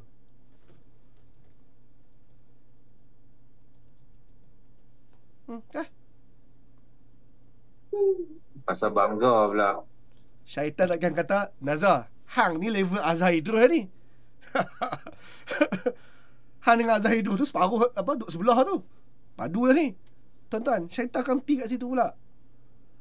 Maka sebab itu nasihat berikutnya adalah, wala tamshi fil ardi maraha. Jangan kamu berjalan atas muka bumi ni dalam keadaan kamu angkat diri kamu. Sebab bila orang dah start puji, bila orang dah start buat itu dan ini, kamu dah mula memberi reaksi pipi, kamu berikutnya akan mula untuk berjalan atas muka bumi ini maraha. Macam kamu ni public figure pula. Kamu pergi mana-mana, orang mula nak tangkap gambar, kamu pun mula suruh muka. Kadang-kadang orang tak suar tangan lagi, kamu suar tangan dah untuk orang salam. Sebab kamu rasa macam kamu ni dah public figure lah. Kamu rasa macam kamu ni dah cukup padu lah. Kamu ni dah content creator lah. Kamu ni dah agak influencer dah. Kamu rasa macam dunia ni berkisar di keliling kamu saja. Wala tamshi fil ardi maraha. Duhai anak, kita buat benda yang kita buat sekarang. Kita hidup amal ma'ruf nahi munkar tersebut, bersabar atas whatsoever yang berlaku dekat kita itu. Ingat, pujian akan datang. Orang yang sokong kita akan ada. Pengikut akan muncul. Anak, di saat semua itu muncul, reaksi pipi jangan buat. Jangan berjalan dengan penuh kebanggaan diri tersebut. Jangan berjalan dengan nak orang puja dan orang angkat tersebut. Tuan-tuan, saya ni tak padu terang mana sangat, tapi live malam ni adalah total 25, 30, 40, 60, adalah kat 70 malam ni. 70 orang ni maksudnya tuan-tuan. Kalau saya nak turun KL esok, saya boleh call Abang Firdaus, jumpa kat KLIA, boleh tak ambil saya kat KLIA tak? Boleh, bukan tak boleh. Abang Syaril duduk mana Abang Syaril? Abang Syaril? Banting. Mana Abang Syaril? Banting. Banting, Selangor. KLIA tak jauh lah Abang Syaril. Tak jauh. Tak Dekat jauh. Sungai. So nanti saya nak pergi umrah Abang Syaril lah mai jemput dekat airport. Tuan-tuan, kalau saya Boleh. offer, tengok. Tak minta lagi dia kata boleh lah. Tak minta lagi pun kata boleh lah. Saya nak beritahu kata tuan-tuan, inilah namanya, jangan kamu berjalan atas muka bumi ni macam kamu VIP sangat. Kamu rasa macam semua orang akan khidmat kepada kamu lepas ni. Kalau tinggi sikit lagi ada orang nak cium tangan. Tuan-tuan, wala tamshi fil ardi marha. Jangan berjalan di atas muka bumi ni dengan penuh kegembiraan, menyombong. Sebab apa? Sekarang Allah sebut. Sebab apa jangan begitu? Innallah la yuhibbu kulla mukhtalin fakhur. Allah tak suka kepada setiap yang mukhtal, setiap yang fakhur. Tuan-tuan, dua perkataan tu, mukhtal, fakhur. Kawan-kawan yang masuk misi Khatam An-Nisa baru je bincang dua perkataan ni. Mukhtal dengan fakhur. Perkataan sebiji Allah sebut, misi Khatam An-Nisa. Kenapa jangan kamu buat reaksi muka? Kenapa jangan berjalan atas muka bumi ni dengan mengangkat diri? Sebab innallaha la yuhibbu kulla mukhtal fakhur. Allah tak suka orang mukhtal, Allah tak suka orang fakhur. Tuan-tuan, dua perkataan tu, mukhtal dengan fakhur, tak ada wa dekat sini. Allah tak kata la yuhibbu kulla mukhtal wa fakhur. Allah tak sebut begitu. Allah tak kata Allah tak suka setiap mukhtal dan setiap fakhur. Allah kata dialah mukhtal, orang yang mukhtal juga akan fakhur. Apa dia mukhtal dengan fakhur? Tuan-tuan, mukhtal dengan fakhur, mukhtal adalah daripada perkataan khala. Tuan-tuan pernah dengar perkataan khayal? Khayal. Daripada perkataan khala datanglah perkataan khayala. Khayal, yakhyal. Itu bahasa Melayu kita sebut khayal lah, which is kita quote daripada Arab. Kita petik daripada Arab. Khala maksudnya berkhayal ataupun berfantasi. Khala bermaksud berkhayal ataupun berfantasi. Satu orang yang mukhtal, Allah sebut Allah tak suka orang mukhtal. Satu orang yang mukhtal maksudnya dia angkuh. Tadi Allah guna perkataan dia berjalan dengan mengangkat diri, dia angkuh hasil dari berfantasi bahawa dia mencapai sesuatu. Tuan-tuan, dia berkhayal bahawa dia telah mencapai sesuatu. Lalu dia angkuh kerana dia rasa dia capai sesuatu.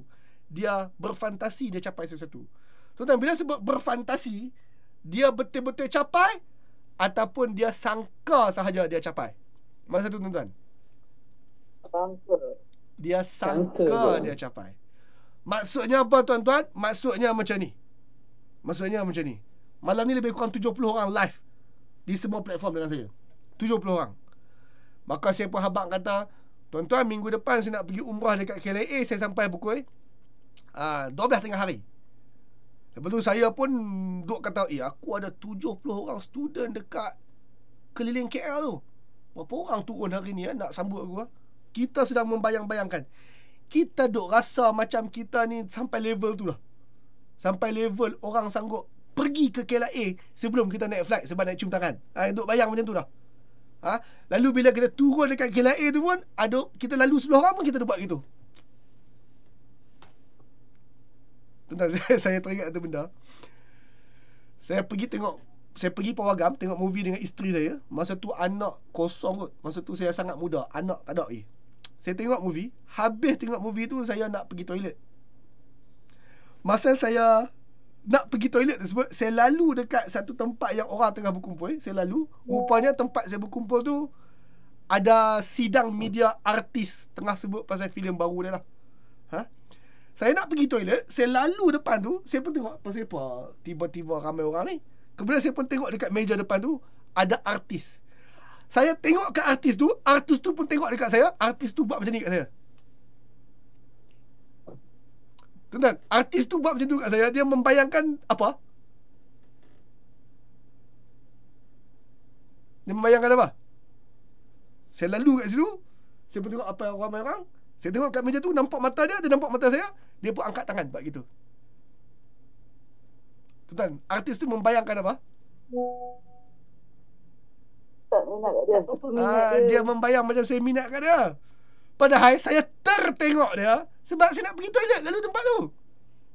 Tuan, ini namanya mukhtal. Saya tak katalah artis tu mukhtal. Tapi saya nak kata macam ni tuan-tuan. Terkadang apa berlaku dekat kita tu, kita khayal sahaja. Kita berfantasi sahaja. Kadang-kadang ada orang bagi salam kat kita, Assalamualaikum. Kita ingat dia nak minta sign. Kita ingat dia nak minta selfie. Kita je berkhayal. Maka Allah kata, jangan buat reaksi muka. Jangan berjalan menyombong diri ni. Orang yang buat reaksi muka dengan berjalan menyombong diri ni, dia ada masalah mukhtal. Dia berfantasi bahawa dia mencapai sesuatu. Tuan-tuan, public figure, artis lah mudah, ataupun ustaz selebriti. Tuan-tuan, kalau ustaz selebriti ataupun artis tu berjalan di mana-mana, tuan-tuan, saya tanya tuan-tuan, agak-agak tuan-tuan cam tak? Itu Itu Syamsul Debat tu. Tuan-tuan, agak-agak tuan-tuan cam tak kalau Syamsul Debat tengah berjalan dekat LRT? Tuan-tuan, mari saya beritahu tuan-tuan, tuan-tuan takkan cam pun. Sebab tuan-tuan hidup bukan dikelilingi dengan Syamsul Debat. Saya ada saya tonton satu video Syamsul Debat. Dia sebut kata jiran dia pun tak kenal dia. Jiran dia duduk sebelah rumah. Jiran dia duduk tengok kat YouTube Syamsul Debat. Duduk sebelah rumah. Tak tahu kata yang dia tengok kat YouTube tu adalah jiran sebelah. Padahal duduk sembang. Apa benda apa tu tuan-tuan? Ini namanya adalah orang tak cam pun kita sebenarnya. Instagram kita ada 100,000 follower.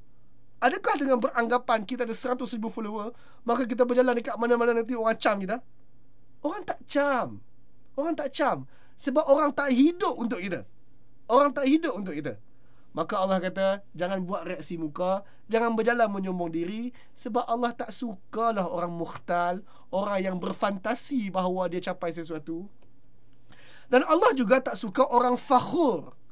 Allah tak suka orang fakhur. Apa fakhur? Fakhur daripada perkataan fakhara, bangga, megah. Fakhur. Fakhur sangat bermegah-megah sebab dia telah capai sesuatu. Yang atas ni, dia berfantasi dia capai sesuatu. Yang bawah, sebab dia dah capai sesuatu. Orang yang telah capai sesuatu, dia bermula dengan berfantasi dia capai sesuatu. Kalaulah yang capai sesuatu ni, saya bagi contoh lah. Kalau kita ni ada album terjual triple platinum, juta terjual kat Malaysia ni, kita sedikit berbangga diri, logik lah juga. Sebab capai sesuatu. Tapi Allah pesan siap-siap, majoriti orang yang dia bongkak sewaktu capai sesuatu ni, dia start bongkak sewaktu dia mukhtal lagi. Dia start bongkak sewaktu dia berkhayal bahawa dia telah mencapai sesuatu. Sebab itu terkadang ada orang yang baru masuk TV sekali saja, tapi dia rasa macam dia sangat artis dah pun. Kadang-kadang dia baru saja keluar single saja, dia rasa macam dia paling top dah pun. Tuan-tuan, kadang-kadang dia baru menang reality TV sekali saja, dia rasa macam dia ni dah sangat terkenal dah pun. Ini semua mukhtal, baru berfantasi saja. Dia tak capai level yang sebenar lagi dah pun. Kenapa orang buat reaksi muka? Kenapa orang berjalan dengan menyombong diri? Sebab mukhtal, sebab fakhur, angkuh kerana berfantasi mencapai sesuatu, ataupun sangat bermegah-megah kerana dia nak bagi tahu kat orang, hello, aku ada Instagram follower juta, okey? Dia rasa dia entitled untuk dapat lebih pada orang lain. Dia rasa dia entitled untuk bermegah-megah kerana dia telah mencapai sesuatu. Tuan-tuan, ada orang, contohlah, dia pergi makan dekat kedai. Saya pernah tengok benda ni real. Ada orang dia pergi makan dekat kedai, lalu dia pun kata, saya boleh dapat diskaun tak? Kita pun tanya, kenapa? Tuan-tuan, orang minta diskaun ni selalu dia melawak je. Tapi bila ada orang serius minta diskaun ni, lain sikit. Dia kata, saya makan kat kedai awak ni, boleh dapat diskaun tak? Soalannya, kenapa kami nak bagi diskaun? Oh, sebab saya ada follower dekat TikTok dengan YouTube, dengan Instagram, 5 juta orang, yang mana saya boleh review makanan tersebut. Tuan-tuan, kalau ada orang, ingat bukan kita cari dia, dia cari kita. Dia datang tempat, dia datang makan kat kedai kita, tiba-tiba minta diskaun ataupun minta free, sebab dia kata saya ada follower sekian-sekian banyak. Dia datang tidur dekat hotel kita, dia minta free. Pasal apa? Sebab saya ada followers sekian-sekian banyak. Tuan-tuan, orang ni dia rasa dia entitled untuk dapat diskaun itu. Why? Mukhtalan fakhur. Angkuh berfantasi dia capai sesuatu, ataupun dia sangat bermegah-megah kerana dia capai sesuatu. Dia anggap kerana aku capai benda ni, engkau kena buat begini kepada aku. Sebab itu dia tidak rasa bersalah untuk memberi memek muka. Dia tak rasa bersalah untuk berjalan dengan penuh kesombongan. Masalah hati. Masalah hati. Allah sambung. Wasdiq waqsid fi mashik. Waqsid fi mashik. Berjalan biar bersederhana. Tak perlu jalan dengan bongkak tadi. Jalan relax-relax sudah. Waqsid fi mashik. Berjalan dengan sederhana. Berjalan dengan sederhana maksudnya jalanlah macam orang lain berjalan. Tak perlu berjalan dengan, tak perlu nak berjalan sambil memegang tasbih supaya nampak level lain sikit. Ataupun tak perlu berjalan dengan nak tutup muka macam artis sangat, takut orang cam. Relax-relax sudah. Waqsid fi mashik. Berjalan dengan penuh biasa, kesederhanaan. Waghdud min sautik. Rendahkan suara kau. Tak perlu bercakap dengan sedikit meninggi suara. Tuan-tuan, bila satu orang public figure, bila satu orang yang agak terkenal, orang bukan setakat cam muka. Orang cam apa tu lagi? Orang cam suara. Terkadang dia datang kat satu crowd, dia nak orang bercakap, melihat dia bahawa hi, I'm here. Dia akan mula meninggikan suara, tinggikan sikit pitching, supaya orang kata, siapa tu? Oh, artis rupanya. Siapa tu? Oh, selebriti TV3 rupanya. Tuan-tuan, ada orang demikian. Allah, Luqman ajar anak dia, waqsid fi mashik. Relax. Rendahkan suara. Waghdud min sautik. Berjalan relax. Rendahkan suara. Tak perlu berlebih-lebihan. Inna anqaral aswati la sautul hamir. Suara yang paling dibenci adalah suara seekor keldai. So tuan-tuan, entah tiba-tiba Luqman menyebut kepada anaknya, rendahkan suara sebab suara paling dibenci suara seekor keldai. Tuan-tuan, keldai sedar diri tak bahawa dia tak penting di mata manusia? Keldai sedar diri tak bahawa dia tak penting pun di mata manusia? Tidak. Dia tak sedar diri. Dia sedar tak bahawa kita tak suka suara dia? Dia tak sedar pun. Dan keldai punya suara ni I dengan O. I-O. Itu suara dia. Antara suara paling buruk atas muka bumi. Suara keldai. Allah menyebut, inna anqaral aswati la sautul hamir. Suara yang paling dibenci adalah suara seekor keldai. Gambaran berterus terangnya adalah orang yang berjalan dengan menyombong, orang yang membuat memek muka, orang yang nak orang sentiasa tengok dekat dia, orang yang waktu berjalan supaya berjalan dengan penuh gah supaya orang sedar dia ada kat situ, orang yang sewaktu dia berada di crowd bersama orang lain, dia meninggikan suara supaya dia jadi center of attraction, center of attention. Orang ini macam keldai itulah. Suaranya tak lebih pada suara keldai, lagaknya tak lebih pada lagak keldai. Kita meluat pun, tapi dia sangka macam kita suka. Kita meluat pun ke orang macam ni, tapi dia sangka kita suka. Berapa ramai influencer yang buat konten pelik-pelik, kita maki pun, tapi dia lagi buat. Kita meluat pun, tapi dia enjoy makian dan kemeluatan kita tu. Dia enjoy view dan fame tersebut. Inna anqaral aswati la sautul hamir. Suara yang paling dibenci adalah suara keldai. Tuan-tuan, menyebut tentang suara keldai, dalam Quran ada dua perumpamaan hamir, keldai. Satu lagi tempat yang Allah menyebut tentang keldai ni di mana, tuan-tuan?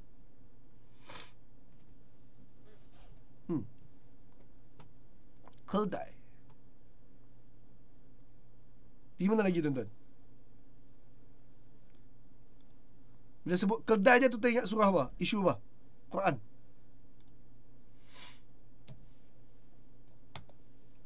Tuan-tuan, keldai Misalan keldai disebut dalam Quran 2 kali. Pertama surah Luqman yang kita bincang ini. Yang kedua adalah dalam surah Al-Jumu'ah. Allah sebut tentang bagaimana para ilmuwan, ustaz lah mudah, para ilmuwan yang Allah kata seperti keldai. Masalul lazina humilu Taurat summa lam yahmiluha. Misalan orang yang dia menghamilkan Taurat, dia dipertanggungjawabkan dengan Taurat, kemudian dia tidak pun laksanakan tanggungjawab dia terhadap Taurat itu, kamasalil himar yahmilu asfara, macam keldai yang tanggung jilid-jilid kitab. Maka seolah-olah Luqman ajar anak dia, kamu jangan jadi keldai yang begini. Tuan-tuan, yang menanggung kitab, keldai yang menanggung kitab, tuan-tuan, keldai yang menanggung kitab ni solat tak? Saya tukar soalan. Orang yang duduk mengaji kitab, pagi, petang, siang, malam mengaji kitab, ikut kuliah tu, ikut kuliah ni, beli kitab, telaah kitab, solat tak solat, tuan-tuan? Solat tak solat? Yang ikut kelas merata ni, solat ke tak solat? Solat. Tapi tuan-tuan, tu yang saya sebut awal tadi, aqimus solah, dirikan solat, tegakkan solat, dia akan menghasilkan amal ma'ruf dan nahi mungkar. Sesiapa yang dia solat, tanggung kitab banyak-banyak, tapi nahi mungkar tidak berlaku, dia macamlah ustaz tanggung kitab tadi. Dia macamlah ilmuwan keldai tadi, yang mana dia pergi ke sana ke sini, nak orang cium tangan, nak itu, nak ini, tapi amal ma'ruf tidak berlaku, nahi mungkar tak berlaku juga. Ini sepertilah ilmuwan-ilmuwan keldai, seperti mana manusia yang bersuara keldai tersebut. Wallahu alam. Ada soalan sebelum kita move on?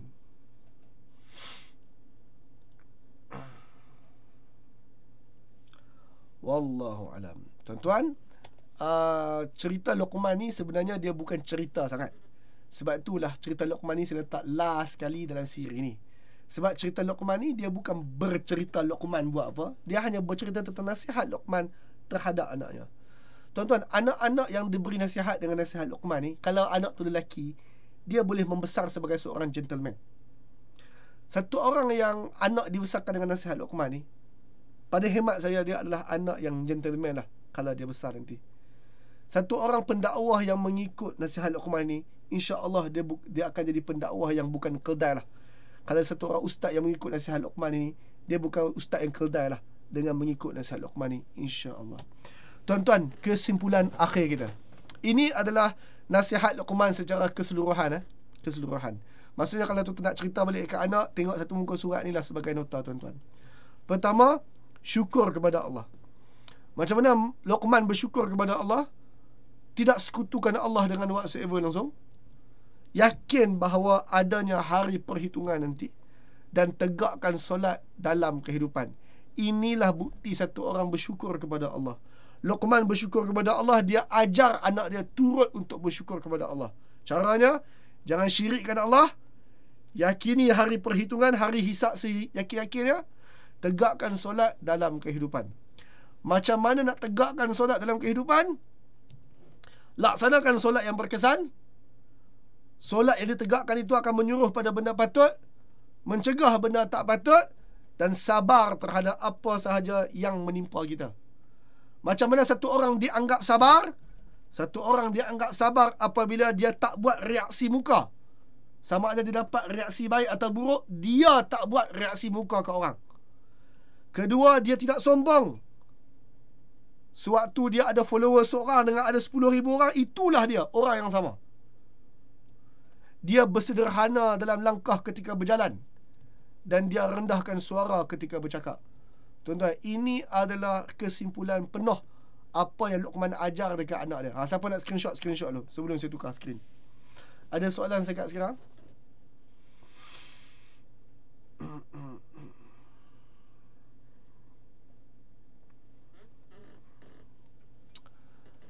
Tak ada soalan. Alhamdulillah, kelas kita habis di sini, tuan-tuan. Alhamdulillah. Tuan-tuan, terima kasih sangat.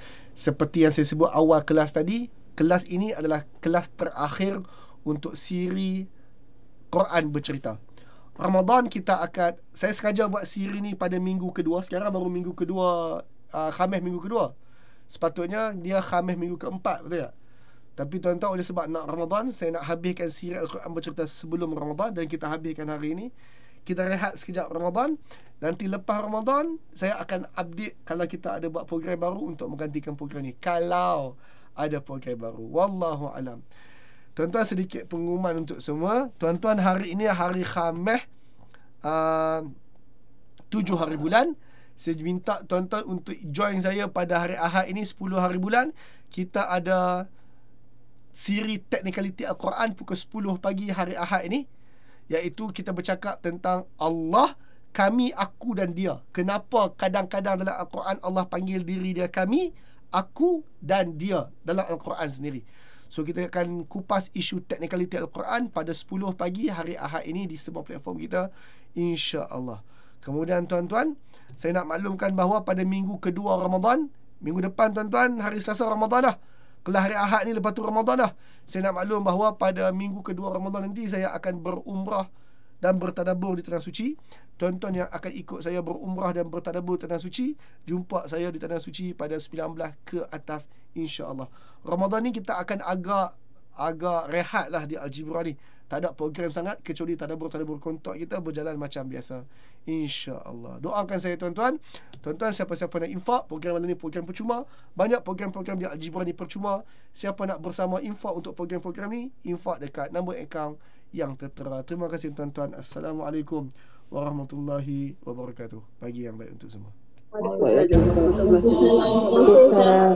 Alhamdulillah, terima kasih tuan-puan kerana ikuti perkongsian tadi sehingga penghujungnya. Alhamdulillah. Perkongsian sebentar tadi adalah salah satu daripada insentif percuma di Al-Jibrah ini, hasil daripada sumbangan infak daripada orang ramai. Seandainya anda ingin turut sama menyumbang, maka salurkan sumbangan anda ke akaun bank yang tertera. InsyaAllah. Semoga Allah ganti dengan yang lebih baik. Assalamualaikum.